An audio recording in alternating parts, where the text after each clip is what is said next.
우리가 신앙생활하고 우리가 이 세상을 살아가는 데 있어서 제일 가장 큰 걸림돌이 뭐냐? 두려움입니다. 이게 제일 문제예요.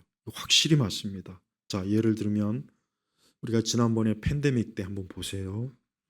그 당시에 교회들은 많은 두려움이 가득 찬 게 분명합니다. 어떤 두려움이냐? 정부가 탄압하는 두려움. 또 하나 어떤 두려움이냐? 여론에 대한 두려움이에요. 그때 제가 지켜본 바에 의하면 그 당시 우리 교회가 많은 그리스도인들이 목회자를 포함해서 그 두 가지 두려움, 이 정부에 대한 두려움과 또 이 세상 여론에 대한 두려움, 이 두 가지가 가장 컸어요. 이 두 가지가 가장 컸기 때문에 교회가 모이는 것에 대해서 제대로 저항하지도 못했고 거기에 대해서 정당하게 의의를 제기하지도 못하고 그냥 하라고 하는 대로 그냥 어버버 하다 보니까 어떻게 됐습니까? 모여서 이렇게 예배하는 그 예배가 거의 무너지다시피 했어요. 그리고 그 후유증이 지금도 있습니다. 지금도 그래요. 아직도 그 후유증이 가시지 않았어요. 그래서 많은 교회들이 그런 일을 겪을 때 가장 우리 자신이 딱 다가오는 게 뭐냐? 이 두려움이란 말이에요. 또 우리가 이 세상을 사는 데 있어서 인간에게 본질적으로 힘든 게 뭐냐? 이 두려워하는 마음이 제일 힘든 거예요. 그래서 뭐 전쟁의 소문, 난리, 소문, 경제적인 뭐 이런 것들 우리는 그런 소식이나 그런 것들을 딱 겪다 보면 제일 먼저 드는 게 일단 두려워하고 또 거기에 대해서 어떻게 대처해야 되는가 막막하고 막연하고 그런 것들이 물밀듯이 파도처럼 밀려오면은 사람은 무기력해집니다.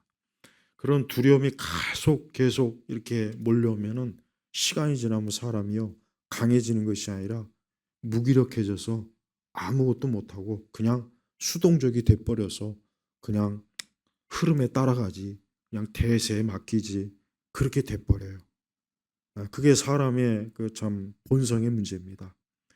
초대교회 때 이제 교회가 조금 이제 부흥하니까 대번에 영락 없이 오는 게 뭡니까? 교회를 핍박했단 말이에요. 그래서 그 당시에 많은 우리 그리스도인들이 정말 그 초대교회 기록을 보면은 혹독하게 정말 혹독합니다. 진짜 정말 예수님을 믿으면 잡아다가 그 로마 시내 거리에 예수님 믿는 사람들을 잡아다가 십자가에 매달려 갖고 그 몸에다 기름을 칠해 가지고 밤에 이 가로등을 삼았어요. 어.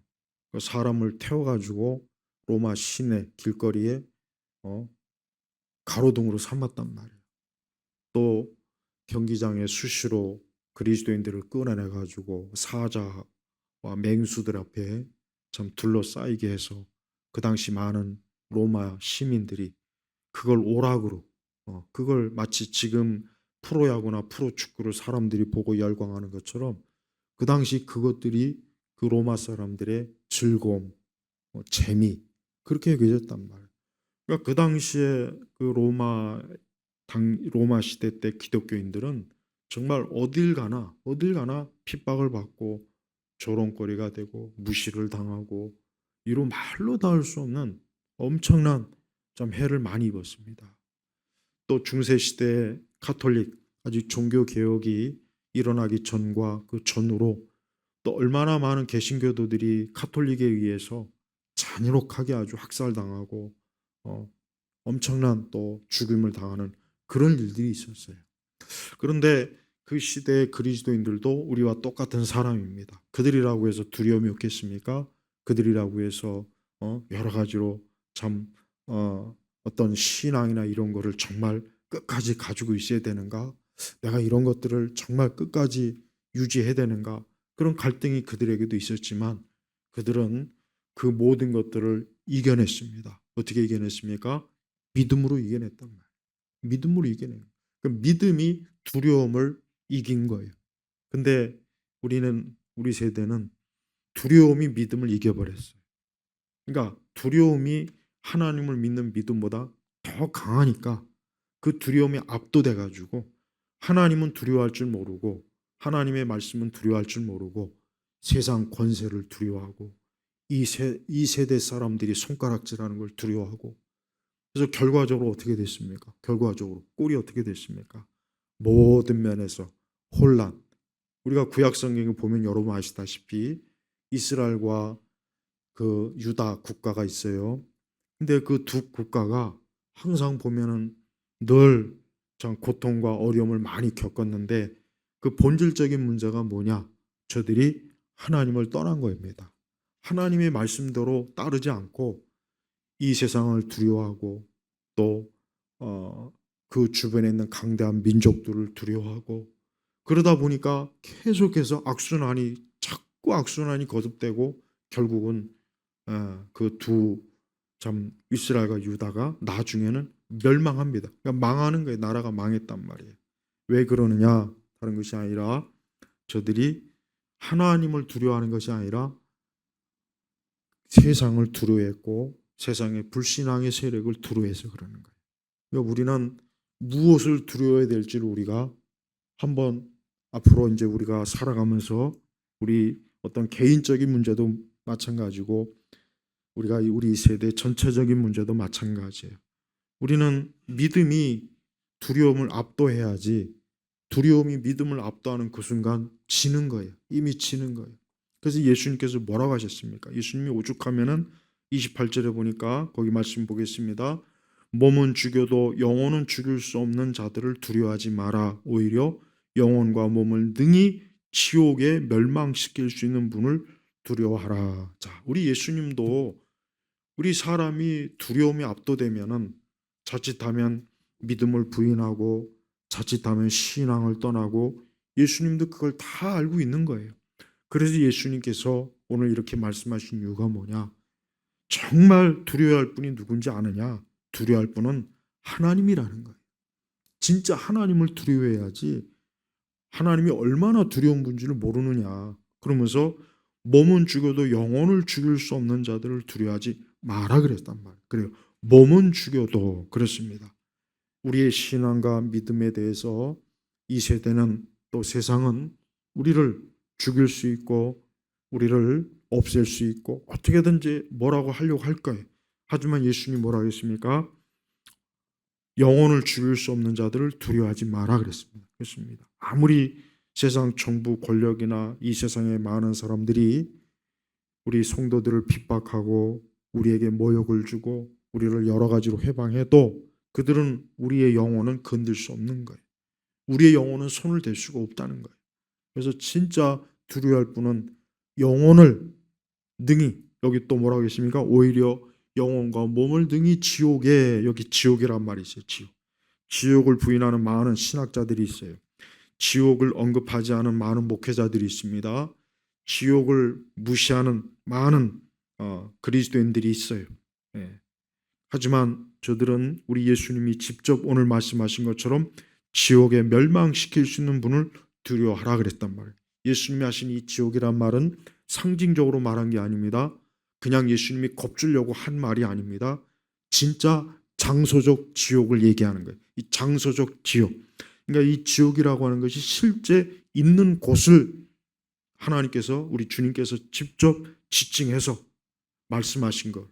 꼭 그렇게 문자로 받아들여야지 잘못된 신학자들이나 목회자들은 이 지옥이라는 것을 실제적 장소적 지옥으로 해석하지 않고 그냥 그 당시의 문학적 표현이다, 이렇게 얘기해요.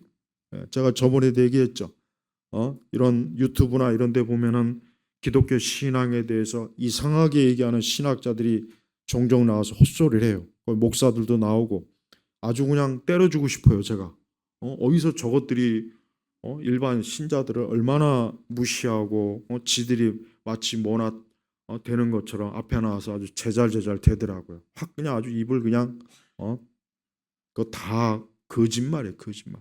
그들의 신학, 그들의 그 성경에 대한 관점은 전부 다 정통에서 벗어난 거니까 그런 말 듣고 마치 새롭게 알았다는, 또 그걸 또 믿고 그걸 또 받아들이는 그 참 교인들도 꽤 많은 거예요. 보니까. 그러니까 그런 사람들은 하나님의 말씀을 있는 그대로 안 믿어요. 하나님 말씀을 문화적으로, 시대적으로, 상황적으로 해석하는 거예요. 그러면 당연히 예수님 말한 이 지옥이라고 하는 것은 무슨 뭐 지옥에 뭐 불형벌이 있고 이거는 다 그 시대의 그 유대 묵시 문학의 그냥 표현이다. 실제로 지옥이 있다는 생각을 하면 할 필요는 없다. 그러니까 이런 식으로 해석해 버리면은 그거는 하나님의 말씀을 그거는 뭡니까? 그건 말씀을 짓밟는 거예요. 그러니까 그런 짓을 하는 인간들이 있어요. 그런 자들이 더 사악한 사이비 이단이에요. 아예 드러내놓고 사이비 이단 짓을 하면은 야, 쟤들은 이단이구나 하고 알 수 있지만 이것들은 정통을 가장해가지고 자기가 무슨 뭐 신학대 교수라는 둥, 자기가 무슨 뭐 큰 교회 목사라는 둥, 꼭 그런 식으로 타이틀을 내세워가지고 나와서 제잘제잘 거리니까 많은 사람들이 그만 껍데기 건의에 그만 눌려가지고 저들이 하는 말이 맞겠구나. 그러니까 그런다고요. 그래서 저는 그걸 보면 항상 참 정말 이 마귀가 어쩌면 저렇게 교묘하게 사람들을 저렇게 참 미혹할 수 있을까 그런 생각이 들어요. 오늘 예수님 하신 말씀을 우리가 있는 그대로 이 말씀을 이해해야 돼요. 이 말씀을 알아들어야지. 이 말씀을 조금이라도 희석을 시키면 안 돼요. 이 말씀을 조금이라도 물타기를 하면 안 되는 거예요. 우리 예수님이 분명히 말씀하셨어요. 두려워할 것이 있고 사실 두려운 일이 있다는 거예요. 오죽하면은 예수님에 대해서도 뭐라고 했습니까? 25절에 보니까 바알세불이라 파리 대왕. 그러니까 바알세불이라고 하는 게 구약에서도 아주 지독한 우상이지 않습니까? 근데 예수님이 그 복음을 전하고 예수님이 하신 그 일에 대해서 저 예수는 귀신 바알세불과 같은 자니까 저자가 하는 거는 절대 따라가면 안 된다. 이런 식으로 예수님을 얼마나 참 모욕을 주고 예수님에 대해서 참 선동질하는 이런 짓을 예수님에 대해서도 하는데 하물며 예수님을 믿는 그 제자들이나 예수님을 믿는 성도들에게는 얼마나 더하겠느냐 이거죠. 얼마나 더. 그래서 24절에 보니까 제자가 스승 위에 있지 않고 종도 그의 주인 위에 있지 않다 그랬어요. 그러니까 우리의 스승 되시는 예수님께서 그렇게 많은 모욕을 당하고 심지어 마귀라는 식으로 이런 식으로 비방을 당했다면 예수님을 따르는 제자들이나 두고두고 우리 예수님 믿는 사람들은 어떤 식의 대우를 받아도 그 예수님한테도 그럴 정도면은 당연한 거니까 그걸 조금 더 이상하게 여기지 말고 그런 일에 대해서 두려워하지 말아라. 두려워하지 말고 오히려 어때요? 오히려 27절에 보니까 26절에 보니까 그러므로 너희는 그들을 두려워하지 마라. 두려워하지 마라 그래서 두려워하지 마라. 앞으로 우리 그리스도인들을 두려워하게 할 자들이 앞으로 계속해서 올 거예요. 앞으로 시대에도 우리 믿는 사람들을 두려워하게 할 자들이 온단 말이에요. 두려워하게 할 자들. 그래서 우리가 교회를 다니거나 신앙생활을 하거나 모이거나 우리가 하나님을 믿는 일에 있어서 이 두려워하게 할 자들이 어떻게 합니까? 우리에게 공포와 두려움을 줘서 우리가 만약에 계속 이렇게 신앙을 유지하고 지켰다가는 우리가 자칫하면 큰 해를 당하겠구나. 심지어 목숨도 잃겠구나. 심지어 우리가 이 일로 인해서 내가 모든 것을 다 자칫하면 빼앗기겠구나. 이런 일들이 앞으로 있을 거란 말이에요. 분명히 있을 거라고. 그래서 앞으로 두고 여러분들이 명심해야 것은 예수님이 이미 모든 걸 아시고 여기 말씀했으니까 우리는 두려워하지 말고 27절에 보니까 너희는 빛 가운데서 말하여라. 또 너희가 귓속말로 듣는 것을 지붕 위에 선포하여라. 이 얘기는 뭐냐? 아주 공개적으로 복음을 전하라는 거예요. 우리가 복음을 전하고 하나님을 믿고 하나님의 진리를 전하는 일에 있어서 아무리 세상이 우리를 위협하고 뭐라고 떠들어대도 우리는 거기에 신경 쓰지 말고 크게 외쳐라. 크게 전하라. 사람들이 들어야 된다. 사람들이 생명의 말씀을 듣고 저들이 구원의 길로 와야지 우리가 만약에 두려워해서 가만히 잠잠히 있으면은 이 복음의 소식을 누가 듣고 누가 생명을 얻겠느냐. 예수님께서 절대 그런 일이 있을 때 두려워하지 말라 그렇게 말씀하신 거예요. 그렇습니다. 우리의 믿음의 선진들은 확실히 예수님 말씀을 잘 저들이 순종했어요. 그래서 그렇게 포악하고 그렇게 무섭고 잔인하게 막 그렇게 핍박을 해도 두려워하지 않고 끝까지 믿음을 지키고 자기 양심을 버리지 아니하고 끝까지 그리스도를 따르는 일이 우리 역사 속에서 있었단 말이에요. 근데 지금은 그런 시대가 아니에요. 지금은 그냥 말랑말랑해. 지금의 신앙이라고 하는 것은 모양은 좋고 뭔가 모르게 폼은 있고 뭔가 화려하긴 해요. 근데 보면은 뭐냐? 근데 실제 신앙은 어때요? 신앙은 약한 거예요. 약해서 막상 어떤 큰 두려움이 오면은 거기서 어떻게 하면 도망칠까, 빠져나갈까, 피할까. 자꾸 이런 식으로만 도피하니까 사실은 뭡니까? 가라지 같은 거예요. 네. 알곡이 아니고 가라지들이에요. 가라지들. 평소에는 알곡처럼 보여요. 평소에는 알곡처럼 보이는데 막상 환란이 오고 핍박이 오고 교묘하게 뭔가 오면은 그걸 맞서지 않고 그냥 그 앞에서 복종하거나 도망가거나 숨거나 사실 그런 일들이 비일비재해요. 이거는 우리가 큰 일만이 아니라 우리가 작은 일에서도 그래요. 우리는 우리 주변에 우리의 믿음과 신앙을 조롱하는 일이 있어도 그런 거 개의치 말아야 돼요. 내 신앙과 내 믿음을 누가 조롱하고 비웃고 그 부분에 대해서 뭐라고 해도 우리는 거기에 대해서 조금도 주눅들지 말고 당당하게, 그래서 예수님 믿는 걸 창피해하거나 교회를 다니는 것을 부끄러워하거나 신앙을 가진 것을 몰래 숨기는 그런 짓은 하면 안 되는 거예요. 그거는 두려워하기 때문에 그래요. 두려워하기 때문에. 내가 두려워하니까 내 신앙을 드러내면 야, 사람들이 뭐라고 할까? 나를 뭐라고 또 조롱할까? 나를 뭐라고 또 비웃을까? 이런 게 압도하니까 공연이 어때요? 내 신앙을 덮어버리는 거죠. 뭘로 그냥. 남들이 모르게. 그냥 나만 알고 믿으면 되지 뭐 굳이 뭐 이걸 드러낼 필요 있냐? 이거는 잘못된 신앙입니다. 오히려 우리의 신앙을 더 드러내야 돼. 오히려 지금 같은 이런 시대는 더 신앙을 드러내고 더 내가 하나님 믿는 일에 있어서 누구에게나 꺼리낌 없이 드러내야지, 이걸 숨기거나 이거를 막 어떻게든지 덮어서 그 부분을 사람들이 알아차리지 못하게 한다는 것은, 그것은 예수님을 부끄러워하는 거예요. 그래서 예수님 오실 때 주님을 부끄러워한 자는 우리 주님도 천사들과 함께 그를 부끄러워한다 그랬다. 그러니까 아주 예수님이 대놓고 얘기했어요. 그럼 나도 너를 부끄러워할 것이다. 네가 나를 부끄럽게 여기고 있으면 나 역시 너를 부끄러워할 것이다. 그러니까 우리 예수님께서 그 정도로, 예수님은 어때요? 우리의 신앙과 믿음이 절대 숨기지 말고 거기를 덮지 말고 있는 그대로 드러내라. 신앙은 드러내야 됩니다. 신앙은 숨기면 안 돼요. 예수님 믿는 걸 숨기면은 그 숨기는 그때 이미 벌써 지는 거예요. 이미 그게 지는 거랍니다. 그래서 마귀와 세상은 우리에게 뭐예요? 그냥 너 혼자 잘 믿어라. 너 혼자 잘 믿으면 되지. 뭐 굳이 네 신앙을 막 여기저기 드러내냐. 마귀는 그런 식으로 교묘하게 우리를 속입니다. 근데 그래서 자기 혼자 조용하게 신앙생활 사람이 있는데 그거는 부끄러운 일이에요. 신앙을 숨기는 것만큼 예수님을 모욕을 주는 일은 없어요. 우리 예수님께서는 예수님 믿는 자들이 예수님을 공개적으로 믿는 일에 있어서 드러내고 자기 신앙을 숨기지 않는 것, 이것도 예수님이 볼 때는 충성이에요. 충성.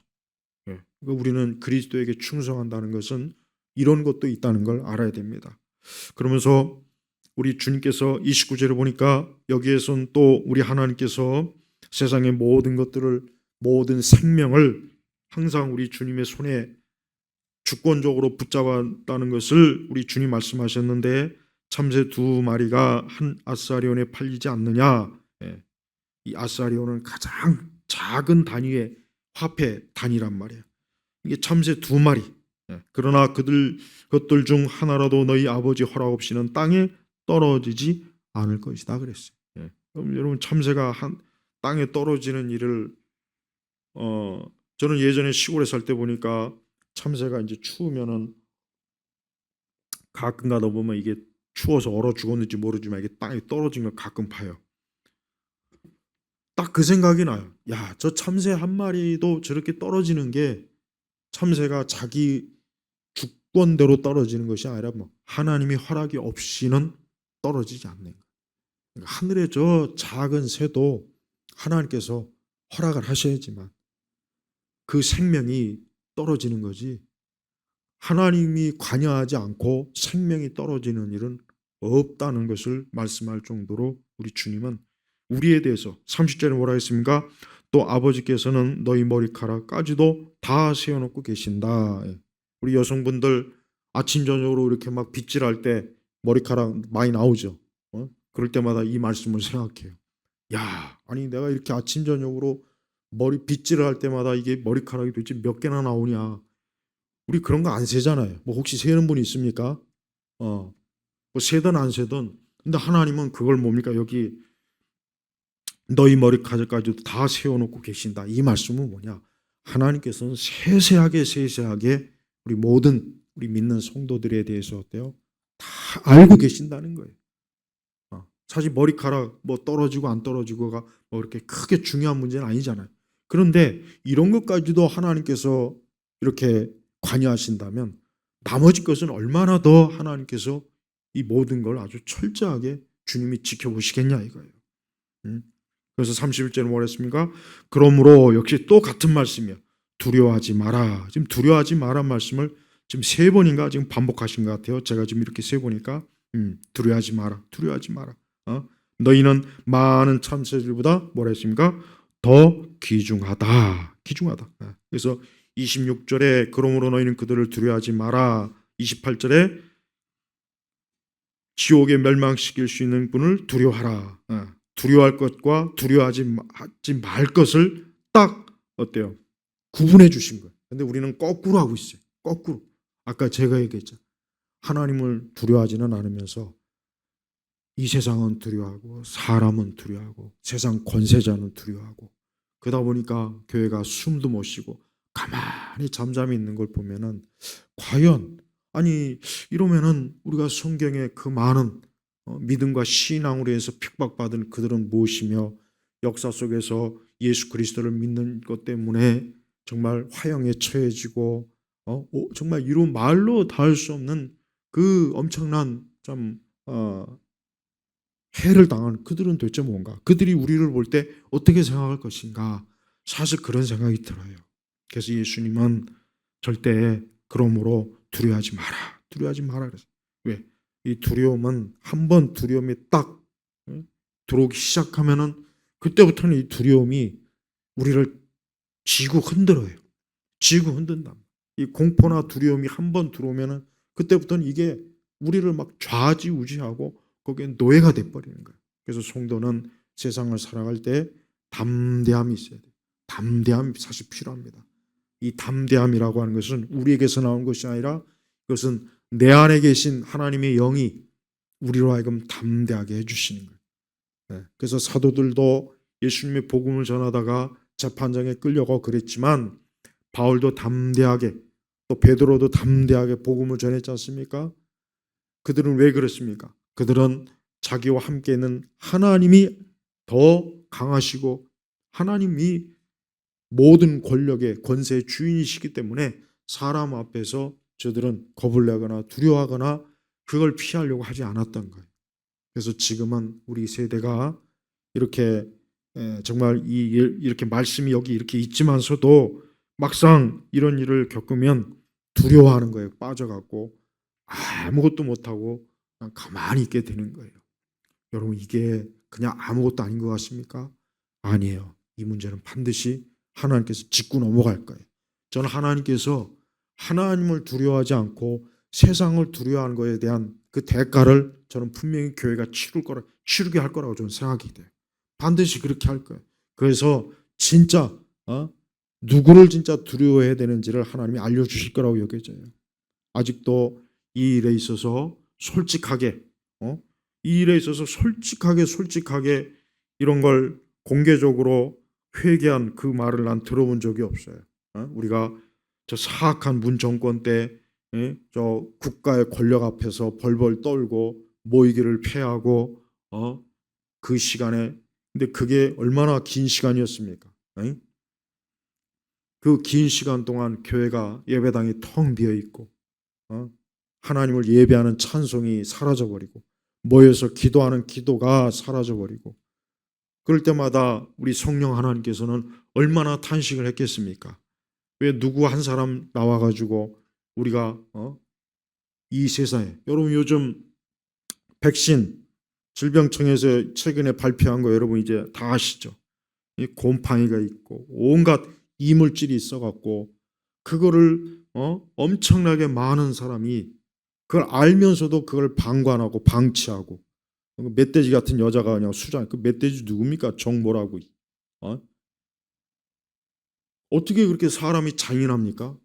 지는 안 맞은 것 같아 보니까 그 보건부 직원들은 그 제대로 맞지도 않은 것 같더라고 내가 보니까 지들은 안 지들 가족들은 안 맞으면서 일반 국민들은 그걸 맞춰갖고 얼마나 많은 사람이 지금 죽었습니까? 지금 아직 통계 제대로 안 나왔는데 여러분 그 백신 그거 맞아가지고 지금 죽은 사람이 한두 명이 아니고 급사한 사람이 한두 명이 아니고 앞으로도 그것 때문에 암이나 급사나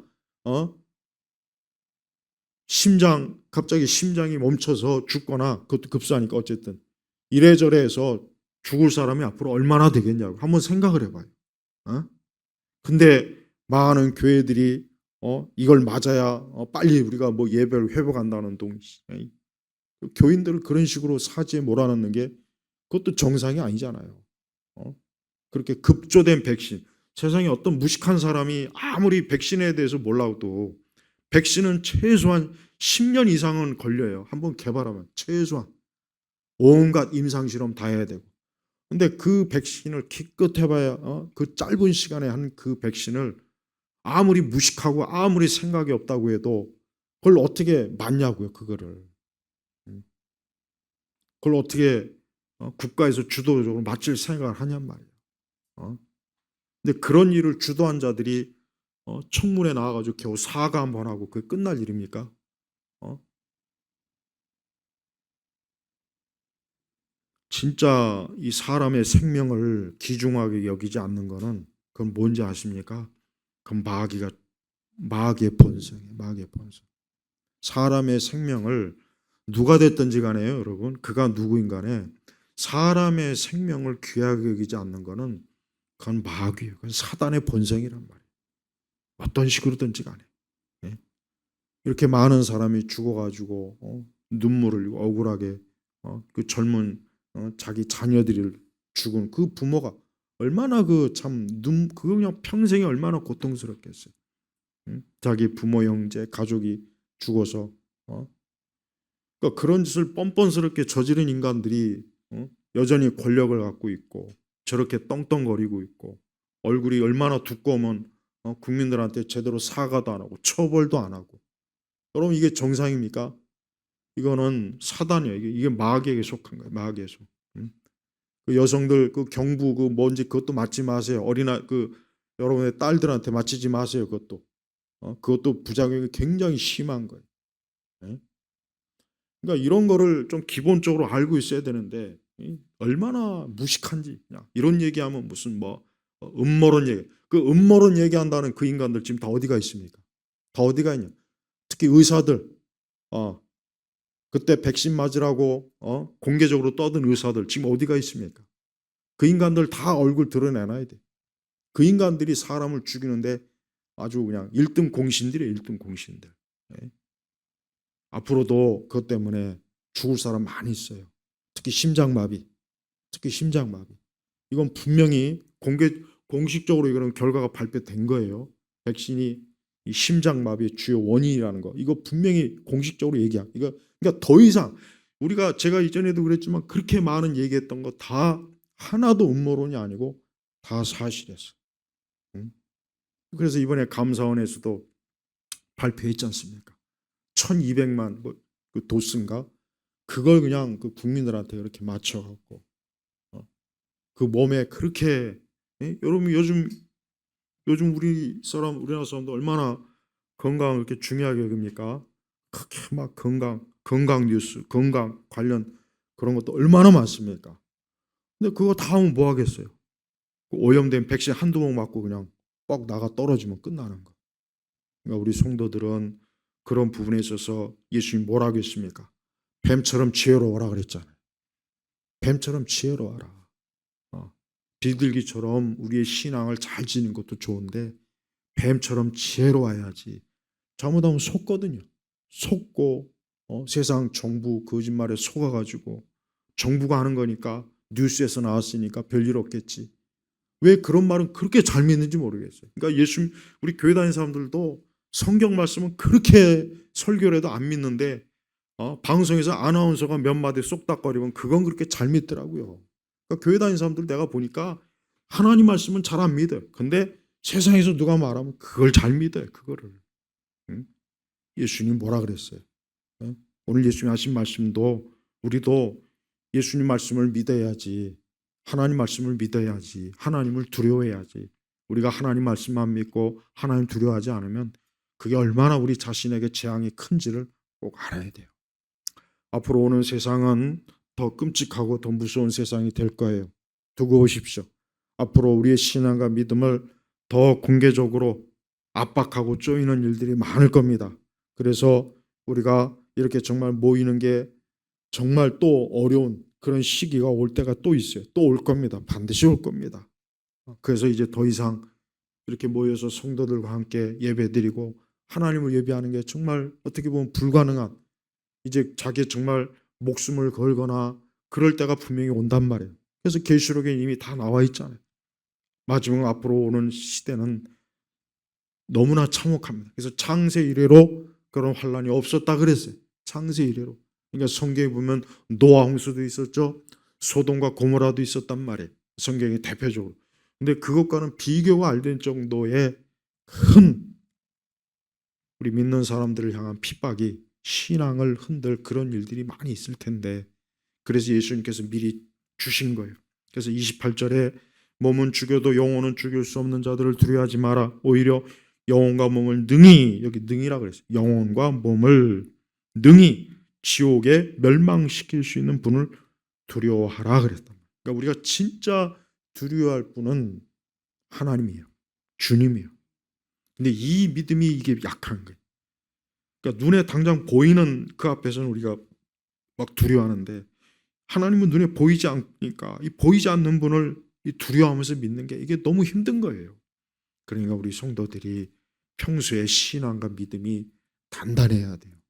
그러니까 결국은 항상 결정적인 때 신앙은 그냥 그때 나오는 것이 아니라 평상시에 우리의 신앙과 믿음이 항상 어때요? 신앙과 믿음이 단련이 돼 있어야 되는 거예요. 그래서 평소에도 항상 우리가 매사에 하나님을 두려워하고 매사에 하나님을 전부로 여기고 우리가 세상 구조나 질서나 이 세상 체제를 두려워하면 안 돼요. 근데 지금 사실 보면 다 거기에 굴복하고 살아요. 우리 그리스도인들도 어쩔 수 없이 어떻게 보면 굴복할 수도 하는 경우도 있겠지만 근데 이게 마지막 때 이제 내가 죽고 사는 문제하고 만약에 결부되었을 때 그때는 우리가 신앙이 전부다. 믿음이 전부다. 내 영혼이 전부다 하는 이러한 각오를 가지고 모든 걸 다 내려놓고 오직 신앙과 믿음으로 내가 하나님 앞에 살겠다. 이거는 이제 마지막 시험의 단계란 말이에요. 근데 그거를 이겨내야 돼. 그걸 이기지 않으면은 하나님은 그러한 일에 있어서 하나님께서는 이미 경고하신 대로 그리스도로 끝까지 인내함으로 쫓지 못하면은 그는 하나님 나라의 유업을 받는 것은 어려운 거예요. 물론 참 성도는 믿음으로 이기게 돼 있어요. 참 성도는 믿음으로 이기겠다. 어쩌면은 그런 것들은 알곡과 가라지를 구분하는 하나의 계기가 돼요. 알곡과 가라지. 우리 하나님께서는 알곡과 가라지를 꼭 구분합니다.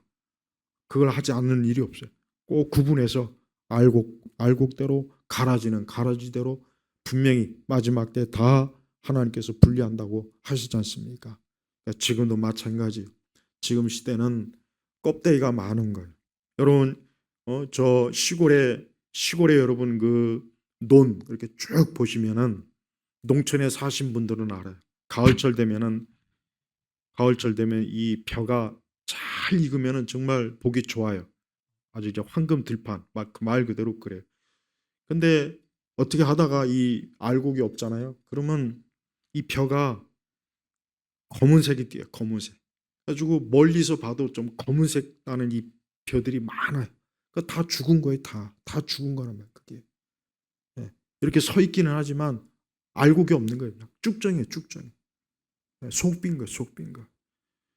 하나님께서는 이 땅의 교회가 거대한 숫자, 뭐 거대한 행사, 거대한 프로그램, 교회가 모여가지고 뭐 맨날 어떤 잔치하고 모여가지고 무슨 프로그램하고 하나님은 이거를 하나님께서 크게 이거를 하나님이 뭐 제일 기뻐하나 그러질 않아요. 진짜 하나님 기뻐하시는 건 뭐냐? 우리 믿는 한 사람 한 사람이 어디에 있든지 내가 알곡으로서 하나님 앞에 살아가는 거예요. 진짜 살아있는 믿음으로, 진짜 믿음으로 내가 살아가는 것. 이걸 주님이 가장 기뻐하셔요. 앞으로 이제 하나님께서 이 땅에 어떤 형식으로든지 지금도 하나님께서 또 우리가 하나님께 죄를 짓고 불순종하고 모이기를 힘쓰지 않고 이 세상을 두려워하고 이 세상 정부를 두려워한 그 대가를 지금 치르고 있는 거예요. 지금 우리나라, 특히 우리나라. 그래서 여러분 성경에서 왜 악한 지도자를 왜 주십니까? 악한 지도자를 주는 이유가 있어요. 그건 하나님의 심판의 도구예요. 그건 심판의 도구. 몽둥이에요, 몽둥이. 그래서 우리는 악한 지도자를 볼 때마다 이런 생각을 해야 돼요. 그 지도자 뒤에 누가 계신가? 하나님의 손에 몽둥이를 쥐어진 거예요. 그래서 하나님이 그 몽둥이로 하나님께서 매를 치시는 거란 말이에요. 그러니까 사실은 악한 지도자를 볼 필요가 없어요. 그걸 누가 잡고 흔드시는가가 사실은 무서운 거란 말이에요. 그러니까 우리는 하여튼 교회가 영적으로 심각하게 이 배교하고 난 이후부터 그 이후부터 지금 우리 대한민국은 특히 대한민국은 보면은 엄청나게 많은 여러 가지 재앙이 있었어요. 재앙이 있고 재난도 있고 그럼 그게 그냥 뭐 어쩌다 보면 다 그런 거지 뭘 그걸 꼭 그렇게 결부시킬 필요가 있느냐 이런 사람도 있을 거예요. 물론 그런 의견도 제가 뭐 전적으로 뭐 부당하다고 생각하지 않지만 그러나 우리가 좀 더 영적으로 깨어 있다면 과연 그런 것들이 그냥 나타난 것이겠느냐. 왜 성경적으로 볼 때 그렇지 않거든요. 성경은 하나님께서 하나님의 교회나 하나님의 자녀와 백성들이 하나님 앞에 크게 불순종하면 그만큼 맞는 또 하나님의 채찍이 있고 내가 있고 반드시 있습니다. 구약 성경에 그런 내용이 얼마나 가득합니까? 그래서 우리가 그와 같은 것들을 그냥 보지 말고 가면 갈수록 신앙은 계속해서 쇠퇴하게 돼 있고 참 신앙은 점점 다 사라지게 돼 있고 그냥 껍데기 쭉정이들만 가득할 때가 된 거예요. 지금은 쭉정이들의 전성기예요. 전성시대. 지금은 분명히 그렇습니다. 복음도 제대로 선포 안 되고 십자가의 복음을 아예 멸시하고 또 교회 우리 믿는 사람들을 자꾸 이 땅에 초점을 두게 만들고 육적인 데 관심을 두게 해서 마치 그런 것을 도와주는 하나님을 진짜 하나님이라고 여기는 아주 이상한 시대란 말이에요. 그럴 때 오늘 우리 주님의 이 말씀은 우리를 다시 한번 크게 영적으로 각성시키는 거예요. 그래서 몸은 죽여도 영혼은 죽일 수 없는 자들을 두려워하지 마라. 오히려 영혼과 몸을 능히 지옥에 멸망시킬 수 있는 분을 두려워하라 그랬습니다. 예수님이 하신 이 말씀은 농담이 아니에요. 한번 해본 말도 아니고 진짜 앞으로 두고 이제 제자들부터가 이 말씀대로 그대로 됐어요. 그러니까 제자들부터가 사도행전에 보면은 그 제자들을 핍박하고 제자들을 재판장에 끌고 나오고 제자들이 나중에 순교하고 그렇지 않습니까? 그러니까 예수님의 제자들이 예수님의 이 말씀 그대로 이 세상을 두려워하지 않고 기꺼이 주님을 위해서 자기의 생명을 내던졌을 때 우리 주님은 그들을 기쁘게 받아주신 거예요. 우리도 똑같아. 우리 세대 기독교인들은 진짜 그 어느 때 기독교인들보다 더 정말 우리의 신앙을 이제 앞으로 어떻게 내가 하나님 앞에 신앙을 지켜야 되는가에 대해서 기도하면서 말씀을 펴놓고 내 영혼을 잡아주시고 내 영혼을 주께서 붙잡아 주시고 내 믿음을 하나님께서 붙잡아 달라고 정말 매일매일 기도해야 됩니다. 왜 그런지 아십니까? 곧 이제 이 시대적 흐름을 보면은 크게 이 세상이 멀지 않아 이제 기독교인들을 싹 다 지금 아마 정리하려고 할 시대가 올 거예요. 멀지 않아 그런 시대가 옵니다. 그런 시대가 분명히 와요. 어쩌면 이 시대가 그렇게 크게 멀지 않습니다. 지금은요, 이 하루하루 한 주 한 주 한 달 한 달이 엄청나게 세상이 변해요. 급속도로 이게 변하기 때문에 우리가 유심히 이걸 모든 것들을 지켜봐야 돼요. 무엇보다도 오직 그리스도 하나님을 두려워할 줄 알아야 돼요. 우리가 막상 이 다음에 이 세상이 하나님의 그 영원한 심판 때 그 섰을 때를 생각해 본다면은 정말 하나님이 얼마나 무서운 분이구나. 아마 그때 우리가 조금 알 수 있을 거예요. 그러나 우리 성도들은 안심하면 됩니다. 우리 성도들은 하나님의 자녀요, 하나님의 품에 있는 자고 성령께서 내주하신 인친자이기 때문에 하나님의 백성들은 절대 하나님께서 멸망의 길로 이끌지 않습니다. 제가 우리 성도 여러분, 우리 예수님을 끝까지 그리스도께 충성하는 믿음을 가지고 사십시오. 끝까지. 앞으로 어떤 시대, 어떤 상황이 와도 나는 오늘 이 말씀대로 오직 하나님만을 두려워하며 내가 살겠다. 이것만이 내 전부다.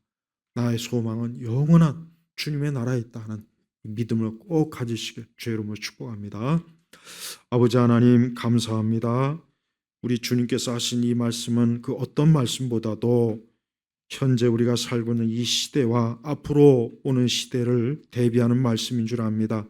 우리 예일교회 성도 여러분들이, 우리 성도들이 우리의 믿음이나 우리의 영혼과 이 모든 것들을 우리 주님에게 전적으로 의탁하며 오직 주님 안에서 사는 것을 유일한 낙으로 기쁨으로 삼게 하여 주옵소서. 주여, 세상은 지금 빠르게 변화하고 있고 마지막 때로 향하여서 지금 신속하게 달려나가고 있습니다. 이러한 때를 우리가 깨닫고 지혜롭게 우리가 살아갈 수 있도록 이끌어 주옵소서. 예수 그리스도의 이름으로 기도 올렸습니다. 아멘.